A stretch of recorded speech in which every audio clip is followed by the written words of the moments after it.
দেখো আমি ঝাঁটা বাঁধছি। আমার ঝাঁটাটা ছোট হয়ে গেছিলো, তো আমি ঝাঁট দিতে পারছিলাম না, মাজাটা খুবই ব্যথা করছিল। তো যেহেতু আজকে বৈশাখ মাসের লাস্ট দিন, তো আর জ্যৈষ্ঠী মাসে আর ঝাঁটা বাঁধা যাবে না, তো আজকে এখনই আমি ঝাঁটাটা বাঁধছি। তো দেখো আমি ঝাঁটাটা কিভাবে বাঁধছি। আর কি করবো কি, তো দেখো ঝাঁটাটা আমি কিভাবে বাঁধছি। তোমরা দেখতে থাকো কিভাবে ঝাঁটা তৈরি হয়। না, প্রথমে আমি ঝাঁটাগুলো এভাবে ভরে নিলাম সুন্দর করে, যাতে ঝাঁটাগুলো না ভাঙে, তার জন্য। তো এখন আমি ঝাঁটার ভিতর গোছটা ভরে দেব। তো দেখো এখন আমি ঝাঁটার ভিতরে এই গোছটা ভরে দেব।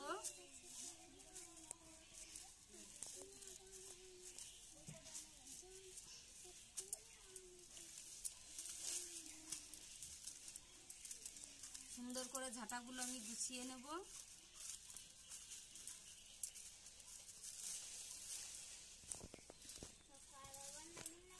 এইভাবে দিলে পরে ঝাঁটাটা বেশি ছড়াবে না, সুন্দর হবে। ঝাঁটাটা ছোট হয়ে গেলেও মানে ঝাঁপ দিতে সুবিধা হয়।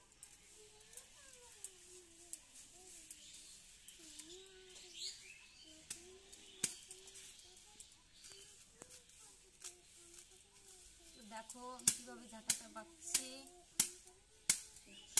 এই মা, নিচে চলে এসে গোস, তাহলে ঝাঁটাটা বেশি নিচে নেমে গেছে। আবার উপরে উঠাচ্ছ কেন তুমি? আবার উপরে উঠাই তো গেছে, নেমে গেছে না একবারে।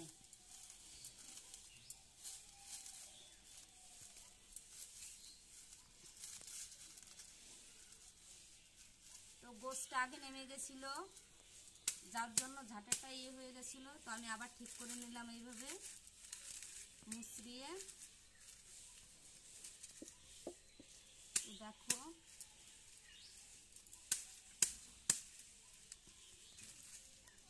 এইভাবে দিলে পরে ঝাঁটাটা বেশি ছড়াবে না, ঠিক আছে, সুন্দর হবে।